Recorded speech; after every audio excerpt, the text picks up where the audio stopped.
Hindi lahat ng carb type na mga motor ay meron yan. Itong YTX meron, kasi ito pa yung stock o yung original na karburador ng motor ko. So itong TPS na to, ano ba ang gamit nyan?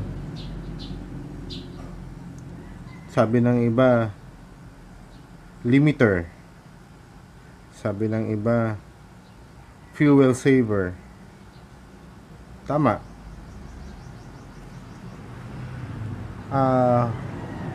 Yung meaning pa lang, ano na magkakaroon ka na ng idea dahil yung TPS, throttle positioning system.